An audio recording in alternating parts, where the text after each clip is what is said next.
From the mountains of Plateau to the busiest streets of Lagos, from the manufacturing streets of China to the skyscrapers of New York, everywhere and in between. You just found your new favorite spot on YouTube, fresh channel, maximum vibes, zero filter.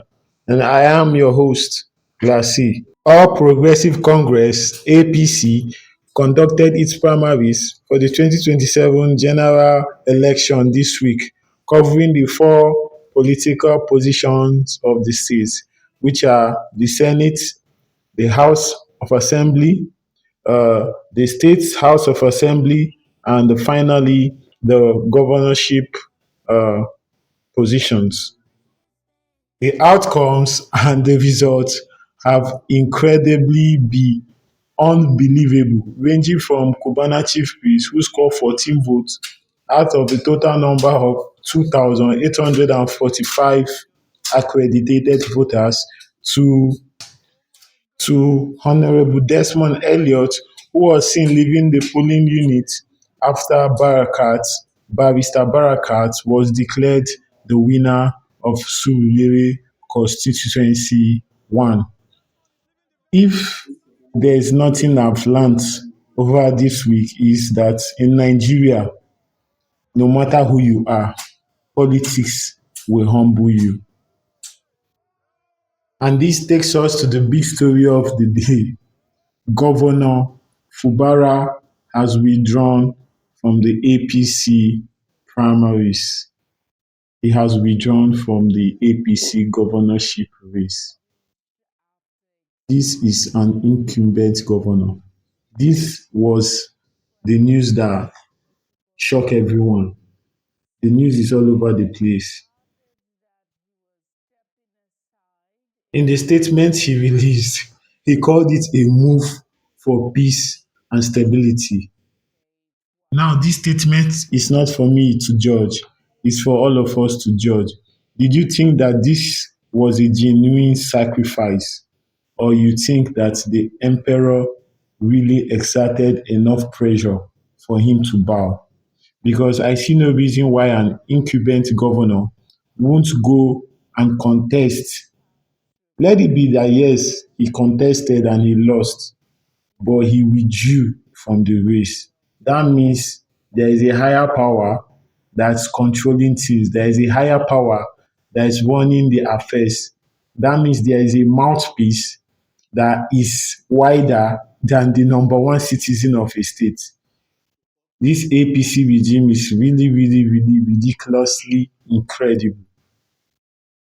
Let's not forget that the presidency under President Bola Tinubu in March 2025 declared a state of emergency in Rivers State. There was no war in Rivers State. There was no crisis. There was no bandit attack. There were no terrorist attack.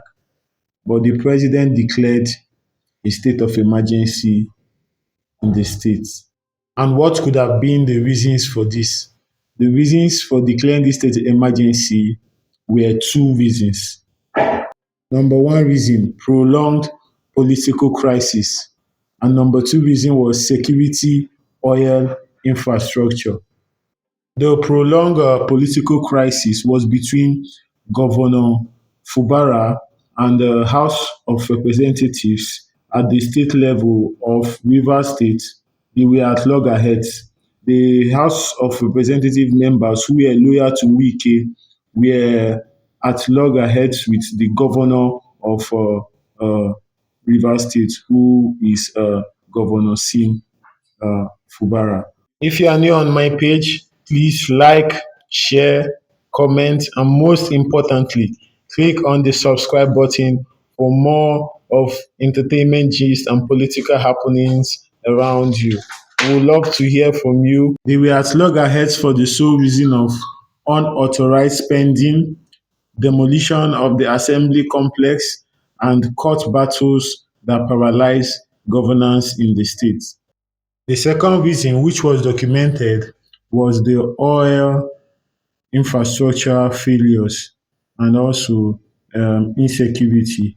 Of course, you know that there were bomb explosions. There were explosions and vandalism of oil pipeline, the Trans Niger pipeline that is critical for oil exports in Rivers State then. So these were majorly the two factors that led President Bola Tinubu to declare a state of emergency in Rivers State.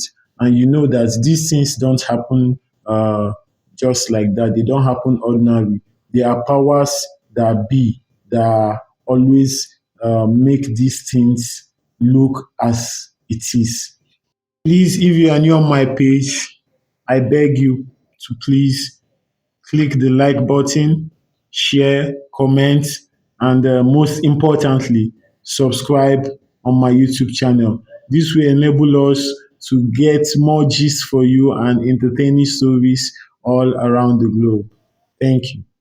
As pertain the Governor Fubara and the FCT minister Swift, we've seen videos flying online.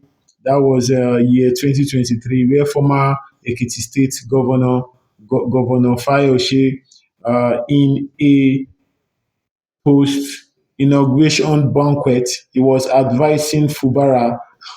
He was really advising Fubara not to, listen to what any other person says, that he should close his eyes, he should close his ears, his doors and window to any other thing, to any other source that will want to tell him what he will do as a governor in a state. And you know how it is.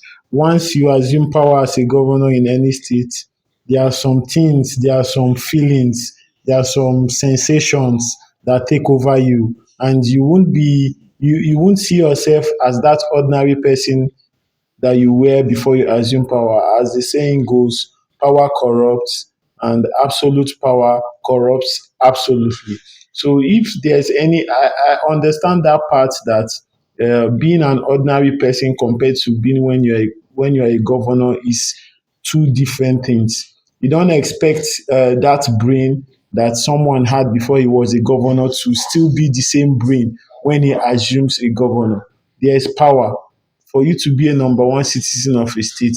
Is something really credible. It's something powerful. It's not just an ordinary stake for you. You have the say to decide what goes on in that state and what cease to exist in that state as a governor. So I understand the aspect of Governor Fubara when he tried to, you know, play a quick one on Wiki as regards the arrangements and the agreements they had before he assumed the office. And at the back of that story, Toye Cole, who is a long-time rival to Wiki and also a member of the APC, has also withdrawn from running for the primaries of the governorship aspirant in Port Harcourt, Rivers State, Port Harcourt. I wonder what they promised these two men that made them back down immediately. And as it is now, we are hearing reports that there is a new disciple of Wike who is coming on board. There is a hand-picked disciple, an apostle, in the name of Honorable Kingsley Chinda. Is the Speaker House of Assembly in River State, Port Harcourt. So he's the one now who is going to get the automatic ticket. He's going to be the one to run under the platform of the APC for the governorship candidate in Rivers State. Except we are going to see another Governor Alex Oti emerge from Rivers State. Then we know that, okay, the powers of APC have fallen. But till then, we'll wait and see. The fallout between Rivers State Governor and his predecessor is a classic godfather godson power struggle. A situation whereby the father has given the son powers, but the father still wants to control the affairs of the son's family. And I think godfatherism is really, really killing our politics in Nigeria. We don't need to encourage that. It's taking away the independence. It's taking away the struggle, the price our forefathers paid for us to gain independence. Godfatherism is really stealing that away from us. And I think we as citizens should condemn that. So lest I forget, when Wike was a governor of Rivers State, Sim Fubara was his accountant general.